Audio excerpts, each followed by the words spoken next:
और association with unqualified person. लेकिन sir अभी बात खत्म नहीं हुई। अगर आप रिश्वत लेते हो, ब्राइब ए के बाद बी आ गया, सी कवरिंग। सर अगर आप अनक्वालिफाइड पर्सन को असिस्ट कर रहे हो, जैसे मान लो दोस्तों आपके हॉस्पिटल में कोई अनक्वालिफाइड आदमी है, वो आपका मेडिकल का काम कर रहा है और उसको आप असिस्ट कर रहे हो, तो आप कवर कर रहे हो, उसको बोलते हैं कवरिंग। डी डाइकोटमी दोस्तों बहुत इंपॉर्टेंट वर्ड है, पेशेंट की फी को तोड़ना और फिर कमीशन के रूप में बांटना। जैसे मैं एग्जांपल देता हूं, आपने एक पेशेंट से 5,000 रुपए लिए और इस 5,000 रुपए को आप स्प्लिट करके दूसरे डॉक्टर में बांट रहे हो, किसी और स्टाफ में बांट रहे हो, ऐसे कमीशन, तो उसको बोलते हैं डाइकोटमी।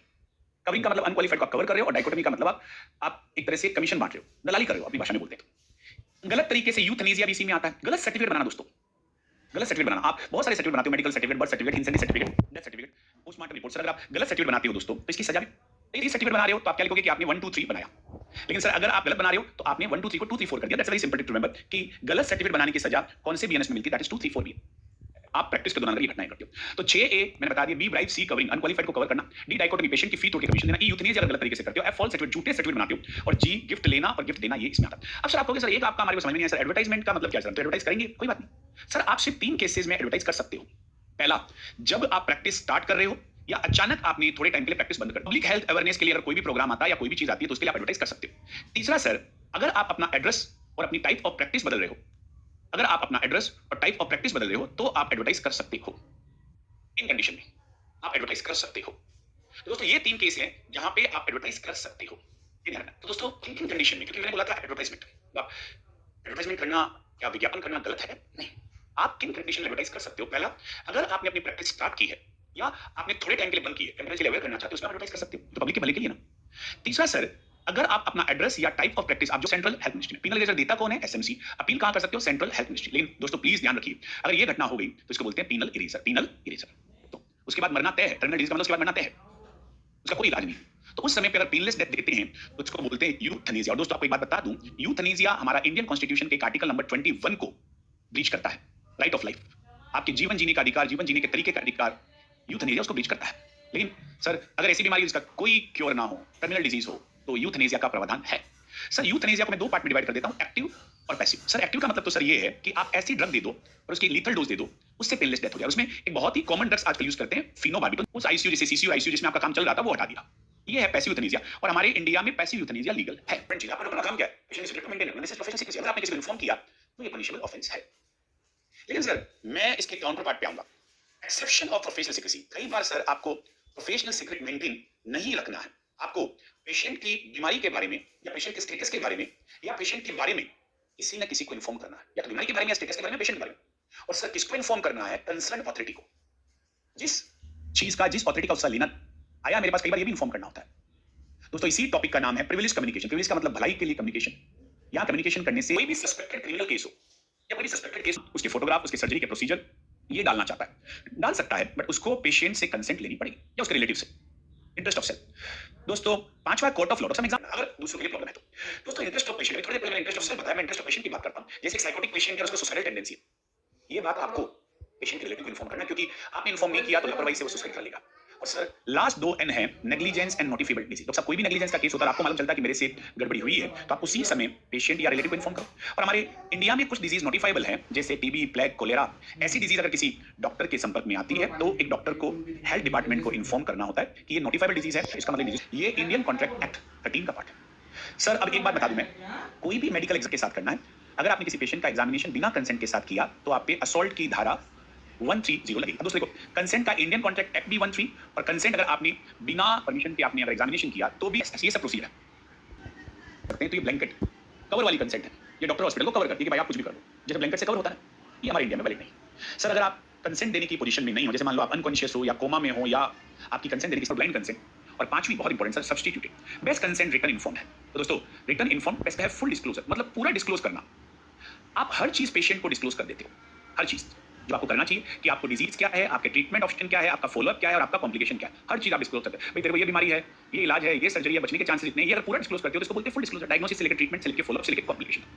लेकिन सर इसमें एक एक्सेप्शन है, उस एक्सेप्शन का नाम है थेरेपेटिक प्रिविलेज। ये आप डिस्क्लोज करोगे रिलेटिव को। पूरी बात अगर पेशेंट को डिस्क्लोज की जाए तो फुल डिस्क्लोजर, और पेशेंट को पूरी बात डिस्क्लोज ना करते हैं उसको बोलते हैं थेरेपेटिक प्रिविलेज। रिलेटिव को डिस्क्लोज करनी है। जैसे मान लो किसी को कैंसर है, तो ये बात कि भाई आप तुम 2 महीने के मेहमान हो, ये बात पेशेंट को डिस्क्लोज नहीं करनी होती है। सुसाइडल टेंडेंसी पेशेंट को डिस्क्लोज नहीं करनी होती है, इसको बोलते हैं थेरेपेटिक प्रिविलेज। इसका मतलब ये इन्फॉर्म्ड कंसेंट का एक्सेप्शन है कि इसमें हम इन्फॉर्म नहीं कर रहे चाहता, मैं ये एग्जामिनेशन नहीं करवाना चाहता, इन्फॉर्म रिफ्यूजल। दोस्तों स्पेशली ये बात आपको रेप विक्टिम केस के संदर्भ में बिल्कुल याद रखनी है कि अगर रेप विक्टिम रिफ्यूज कर ले कि मैं एग्जामिनेशन नहीं करवाना चाहती, तो प्लीज ये डॉक्यूमेंटेड करना। इसको बोलते हैं इन्फॉर्म्ड रिफ्यूजल। अगर पेशेंट अपने राइट्स कंसेंट देने के डॉक्टर रिलेटिव को वेव कर देता है, ये भी इंपॉर्टेंट, मास इम्यूनाइजेशन में नहीं चाहिए होती है, मेडिकल ऑटोप्सी में कभी भी कंसेंट नहीं चाहिए होती है रिलेटिव या पेशेंट की, या जो उसके साथ वाले उनकी। हाँ, अगर कोई भी डेड बॉडी का ऑटोप्सी में अगर कंसेंट चाहिए होती है तो पैथोलॉजिकल में चाहिए होती है, बाकी डेड बॉडी के रिलेटिव की कंसेंट कभी भी मेडिकल ऑटोप्सी में नहीं चाहिए होती। आप मेंटली अनसाउंड हो, इनसेन हो और इंटॉक्सिकेशन हो, मैंने 5 चीजें बताई 12 साल से कम। Insane, mentally ill, unsound mind जिसको इनसेन कहते हैं, इंटॉक्सिकेटेड, फियर, मिसकंसेप्शन। तो इसको हम 2 नामों दे सकते हैं, इसी को हम बोलते हैं प्रोफेशनल नेग्लिजेंस या माल प्रैक्टिस। आपने प्रोफेशन के टाइम में गलती की है, प्रोफेशनल नेग्लिजेंस या माल प्रैक्टिस। अब दोस्तों ये कैसे हो सकती है? या तो आप स्किलफुल नहीं थे, आप कॉम्पिटेंट नहीं थे काम करने के लिए, या आपने केयर पेशेंट की ढंग से नहीं की, या आपका नेग्लिजेंस ग्रोस था, बहुत बड़ी लापरवाही थी, और या आपने जानबूझ के विलफुल नेग्लिजेंस किया है। और दोस्तों अगर कोई कहे कि क्या चीजें हो तो आप कहोगे कि ये पक्का मेडिकल नेग्लिजेंस है अगर 4 डी प्रेजेंट हो तो। 4 डी। पहला डी है ड्यूटी। इसका मतलब जो आप पे नेग्लिजेंस का केस लगाया, आप उस समय ड्यूटी पे थे, अंडर में था, ड्यूटी। सबसे पहली चीज है ड्यूटी। तो कोई भी नेग्लिजेंस के लिए सबसे पहला डी होना चाहिए, आप ड्यूटी पे थे और केस आपके अंडर में था, आप ट्रीट कर रहे थे उस पेशेंट को। दूसरा डी, ध्यान से देखना दोस्तों, डिरेक्शन। अब यार डिरेक्शन क्या होता है? डिरेक्शन का मतलब होता है, पहला ड्यूटी पे थे, दूसरा डिरेक्शन का मतलब होता है आप वो नहीं कर रहे थे जो आपको करना चाहिए था, मतलब something not doing what you should be doing. आप वो कुछ नहीं कर रहे थे जो आपको करना चाहिए था। जैसे आपको स्टैंडर्ड या केयर मेंटेन अपनी चाहिए थी, लेकिन आपने नहीं की। बहुत सिंपल सा एग्जांपल है, आपने गलत प्रिस्क्रिप्शन दे दिया, आपने गलत प्रिस्क्रिप्शन दे दिया, सही डोज सही ड्रग देनी चाहिए थी वो नहीं दी, ये हो गया डिरेक्शन। आप ड्यूटी पे थे, डिरेक्शन हो गया। तीसरा डी, इसी गलत प्रिस्क्रिप्शन से डायरेक्ट कॉजेशन, डायरेक्ट कारण हुआ किस चीज का? डैमेज का। चारों डी ध्यान रखना, पहला आप ड्यूटी पे थे, गलत प्रिस्क्रिप्शन से डायरेक्ट कॉज हुआ और इससे पेशेंट को डैमेज हो गया। पेशेंट का या तो इलाज नहीं हुआ या साइड इफेक्ट हो गए, तो या तो उसका इलाज नहीं हुआ या उसको डैमेज हो गया, साइड इफेक्ट हो गए। तो ये 4 डी अगर मौजूद हो तो ये प्रूव करता है कि डॉक्टर साहब से गलती हुई है, इसके कारण से पेशेंट में डैमेज हो गया। आपकी दवाइयां गलत थी, आपकी डोज गलत थी, या आपकी इन्फॉर्मेशन गलत थी, ये सिविल नेग्लिजेंस में आता है। तो कुल मिला के इन चीजों से पेशेंट को डैमेज हो गया, हालांकि ये डैमेज माइल्ड डैमेज था। अब से बहुत इंपॉर्टेंट वर्ड आता है कि इसमें प्रूव किसको करना होता है, बर्डन और ओनस ऑफ प्रूफ। ये बहुत इंपॉर्टेंट सवाल है। सिविल नेग्लिजेंस में पेशेंट को प्रूव करना होता है कि डॉक्टर साहब से गलती हुई है, इसका मतलब बर्डन और ओनस ऑफ प्रूफ आता है पेशेंट पे।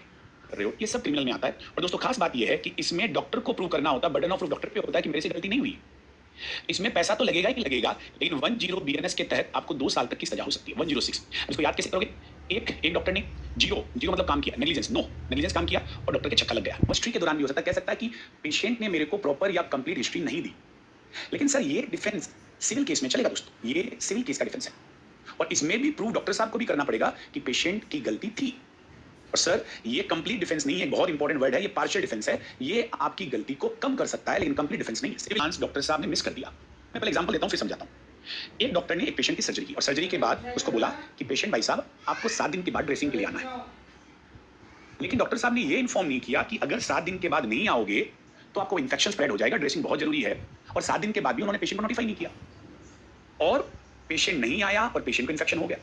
मतलब कोई चीज जो डॉक्टर को इन्फॉर्म करनी चाहिए थी और लास्ट चांस था डॉक्टर के पास ताकि पेशेंट को कॉम्प्लिकेशन ना हो, और वो अगर डॉक्टर इन्फॉर्म ना करे, चलो पेशेंट नहीं आया तो पेशेंट ने नेग्लिजेंस मान लिया, लेकिन डॉक्टर को इन्फॉर्म करने की जिम्मेदारी थी ना।